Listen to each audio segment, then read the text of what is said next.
Нет сегодня пяди земли Ржевской, где бы мы не находили даже сегодня останки. Общие потери убитыми, ранеными, пропавшими без вести, попавшими в плен свыше 2 миллионов человек. В нашей братской могиле захоронены разные национальности. Много из Казахстана, с Урала, таджики, узбеки, молдаване, якуты. Я слушал и слышал якуты, которые были дальнозоркие, которые снайперы были такие известные, известны на всю армию. Страница одна из истории Великой Отечественной войны – это то, что здесь воевал ваш земляк Федор Охлопков, якутянин, ставший героем Советского Союза.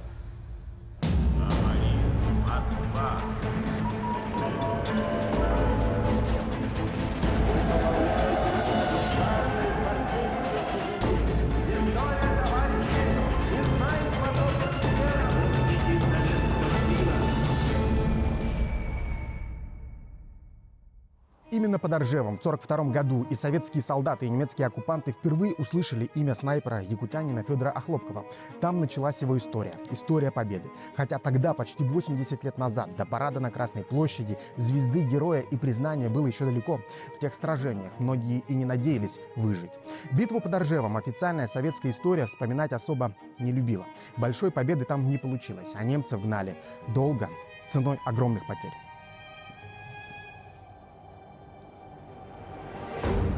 Маленький провинциальный Ржев в Тверской области во время войны оказался стратегически важным местом. Здесь находился крупный транспортный узел, соединяющий центр страны с Прибалтикой. Также для немцев это был прекрасный плацдарм для новой наступательной операции на Москву.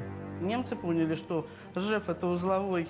На Волге они верхние берега заняли, а здесь вот по периметру были закопаны 150 танков. Была колючая проволока, местных жителей выгнали, чтобы они рыли траншеи противотанковые в 2 эшелона. Блиндажи у них были, доты, дзоты. Ржевско-Вяземский выступ.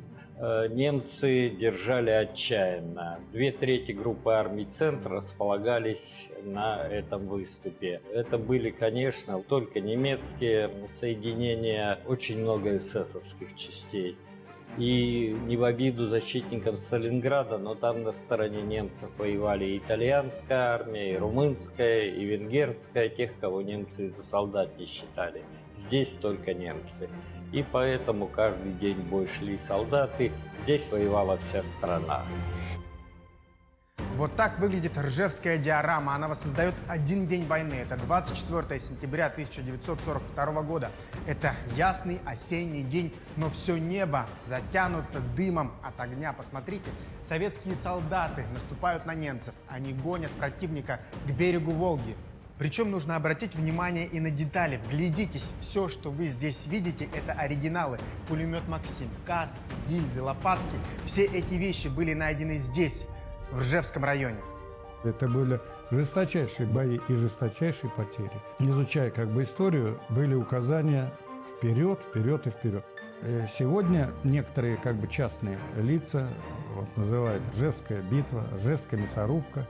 А как же разговор идет, если о Ржевской битве 1 300 000 там погибших, 1 300 000, 1 400 000 погибших.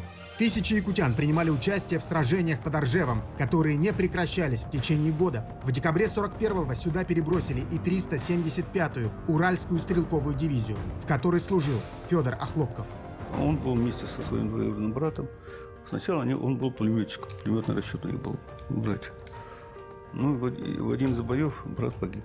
Ранен на глазах. После этого Юрий Федор Матвеевич решил отомстить за это дело. Ну, я так понимаю. В огне сражений за Ржев он стал обладателем снайперской винтовки, как один из самых лучших стрелков дивизии. И вот уже начинается его прославленный путь, в итоге которого он уничтожил 429 немецко-фашистских захватчиков, оккупантов. Сержант без промаха, мститель, истребитель зверей. Так называли Охлопкова военные корреспонденты. Причем имя якутского снайпера вызывало не только трепет у советских солдат, но и панику среди немцев. Вот, например, один факт говорит, да, о его выдержке, да, когда у неприятеля появляется снайпер, сразу становится известно ранение, этих смертей солдат, да, что здесь появился снайпер. И специально, чтобы уничтожить этого снайпера, отправляли своих снайперов, да, самых лучших. И Федор Матвеевич, он участвовал в вот таких 11 дуэлях снайперских. И 11, соответственно, 11 раз он вышел победителем. Он прославился не только как снайпер, да, известные сражения, когда он, например, один защищал целую высоту, один отбил 3 атаки немецких. Все друзья, однополчане там полегли, он остался один и бегал от пулемета к пулемету, так целый день сражался один. Товарищ Хлопко своей храбростью не раз в трудные минуты останавливал паникеров и вел их опять в бой. Сейчас товарищ Хлопов является командиром отделения снайперов. Он уже обучил 9 человек отлично стрелять из любого положения.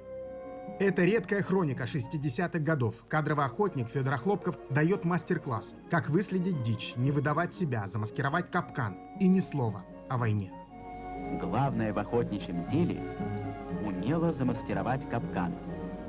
Сами понимаете, человек, который вернулся с войны, такой большой войны, да, конечно, он не любил рассказывать об своих геройских подвигах, как говорят родные. Просто не любил вспоминать о войне. Во время Великой Отечественной из Якутии на фронт защищать родину отправились 63 тысячи человек. 38 тысяч из них погибли. Еще 6 тысяч пропали без вести. Воины-якутяне покоятся в братских могилах в Беларуси, Украине, Прибалтике. Есть свой мемориал и под Ржевом. Правительство Саха-Якутия одними из первых в Новой России пошли на установление памятников в тех местах, где погибли их земляки. И прямо хочу сказать, обелиск, который стоит на Ржевской земле, в честь воинов Саха-Якутия, погибших на территории Ржевского района, отвечая за свои слова, является одним из первых вообще на территории России. Вот так выглядит сам мемориал воинам-якутянам в деревне Филькино Ржевского района. Он появился здесь в 1994 году. И тут можно увидеть Сергеев камни, также вот орудия древних воинов народа Саха. И вообще здесь проходит торжественное мероприятие каждый год в преддверии 9 мая. Сюда приезжают делегации из Якутии, также приходят местные жители, чтобы почтить память тех героев, которые защищали нашу страну в Великой Отечественной войне. Вообще мемориал не такой маленький, как может показаться. Вот, например, площадка, на которой расположены мраморные плиты с именами защищавших, сражавшихся и погибших здесь воинов-якутян. Сейчас в этом списке около 600 имен, но он все время увеличивается, ведь поисковые работы, они не прекращаются, они продолжаются, и каждый год находят новые останки, которые можно идентифицировать, узнать, что это был за воин, и его имя обязательно тоже окажется в этом списке.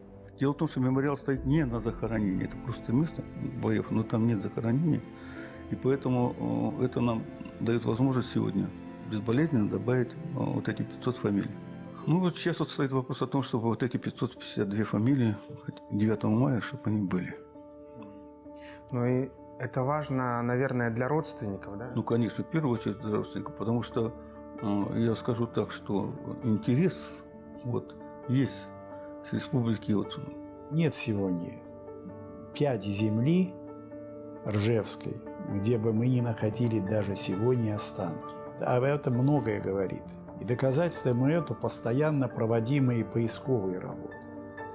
Я думаю, что даже жителям Саха-Якутии известно о проводимой экспедиции. Ежегодно, несмотря на то, что мы даже повторяемся по площадям поиска, находятся сотни останков, и, может быть, не так много, а для нас каждый человек ценен, с медальонами, но даже если мы находим 30-40 медальонов, а из них мы выясняем фамилии 15-20 погибших, ради этого стоит делать. Вот такие эбонитовые медальоны давали каждому советскому солдату. Внутри анкета, которую нужно было заполнить: имя, фамилия бойца, адрес родных. Получается, каждый солдат получал такой вот эбонитовый медальон. Он должен был оставить там на поясе, чтобы можно потом было идентифицировать. Да, кто Но именно вы говорите, это. что люди их не заполняли. Да, многие не заполняли. Почему? А потому что верили, что медальон смертный, если его заполнят, то значит погибнут. По разным данным, всего в битвах вокруг Москвы во время Великой Отечественной войны погибло около 2000 якутян. Причем память о них жива до сих пор. Это Тверь, 125 километров от Ржева. Третий год подряд здесь проходит турнир по масс-рестлингу имени Героя Советского Союза Федора Охлопкова. Для нас большая честь, для тех, кто с одной деревни, в одной деревне мы живем, Охлопков. В Крес-Хаджай родился, мы тоже да. И для нас это очень, очень большая честь, потому что она проходит в российском уровне, федеральном. В Тверской области его чтят, его знают. И мы очень благодарны им, что они устраивают такие соревнования в честь нашего деда. Кстати, в Тверской области появится еще один памятный знак воинам-якутянам на холме Березуйский. В этом месте во время сражений в 1942-1943 годах несла большие потери 326-я стрелковая дивизия. Среди погибших 117 наших земляков. В этом году традиционные майские мероприятия под Ржевом проходить не будут. Но это не преграда для памяти о подвигах героев Великой Отечественной войны. Максим Кардозу, Виктор Олесов, Тверская область.